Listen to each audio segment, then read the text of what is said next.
Good morning, everyone. Happy Wednesday. Welcome back to my channel.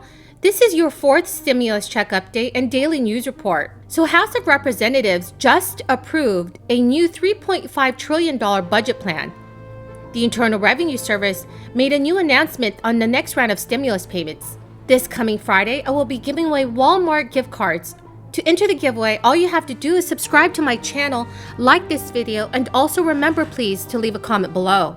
The House voted to advance the $1 trillion bipartisan infrastructure bill, while simultaneously approving a $3.5 trillion budget blueprint that clears the way for Democrats in Congress to take action on a sweeping package that includes President Biden's key domestic policy proposals. Lawmakers voted along party lines 220 to 212 to approve a rule that deemed the budget framework as passed, a key step towards enacting President Biden's broader families plan, and set a September 27th deadline for the House to pass the infrastructure measure. This procedural resolution also moved forward a voting rights bill, a majority priority for congressional Democrats. House Speaker Nancy Pelosi said on the House floor ahead of the vote, passing this rule paves the way for the Building Back Better plan, which will forge legislative progress unseen in 50 years.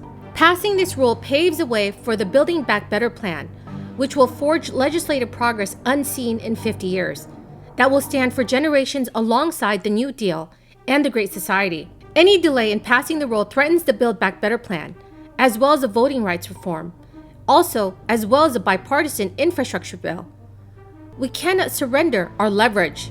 In a statement, the Speaker also said she is committing to pass a bipartisan infrastructure bill by September 27th and will rally House Democratic support for its passage.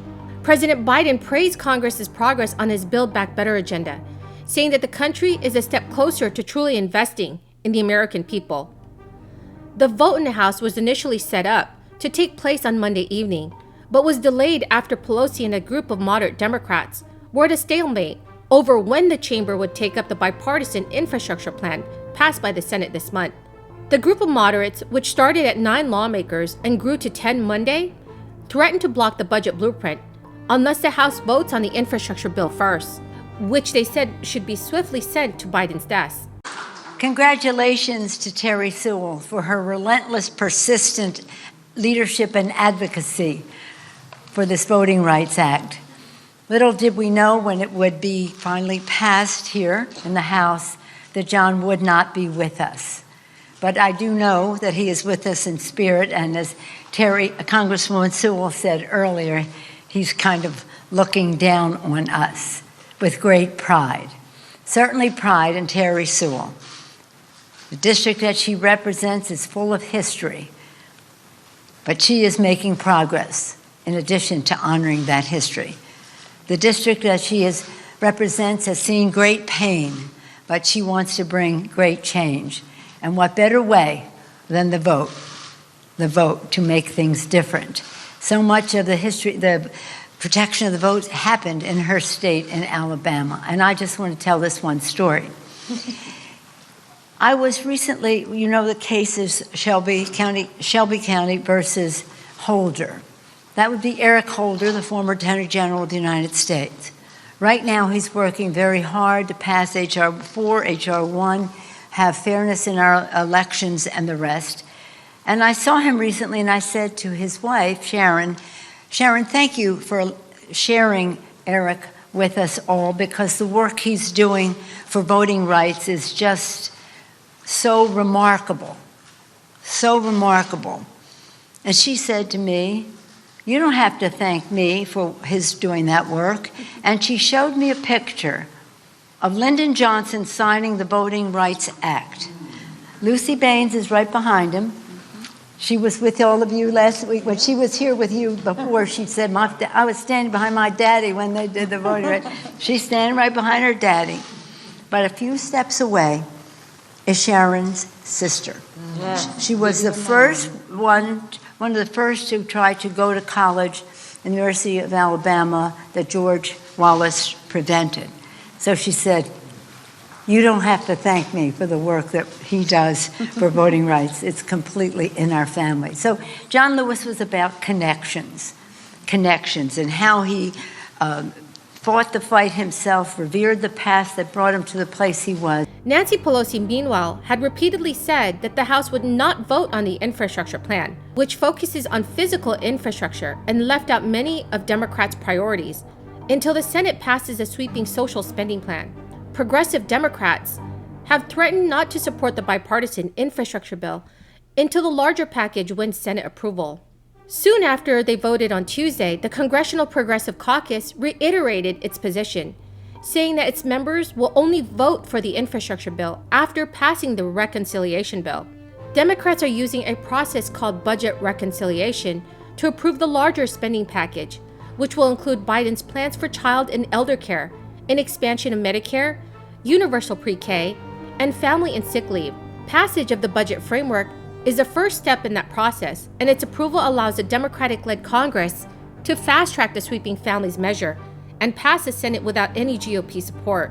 The standoff between Nancy Pelosi and the moderate Democrats derailed initial plans for the House to advance the infrastructure bill and budget blueprint Monday evening. But the logjam broke Tuesday as the House convened to pass a procedural measure tying approval of the budget framework, with the commitment for the chamber to vote on the infrastructure bill by September 27th, as well as advancing the voting rights bill.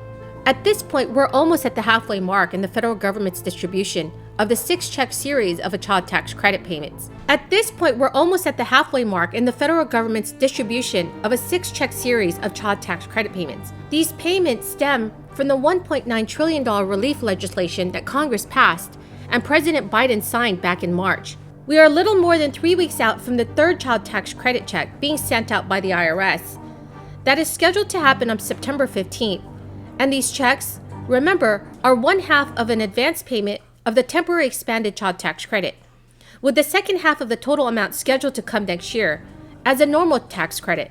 Meanwhile, the IRS over the weekend shared an important update to child tax credit payment recipients, and there are several million of you might want to take note of. The Internal Revenue Service website involves an update to the online child tax credit portal, an update that those of you who are receiving these payments as paper checks in the mail need to know. The IRS website notes, the Internal Revenue Service has launched a new feature allowing any family receiving monthly child tax credit payments to quickly and easily update their mailing address using the Child Tax Credit Update portal. This feature will help any family that chooses to receive their payment by paper check avoid mailing delays or even having a check returned as undeliverable.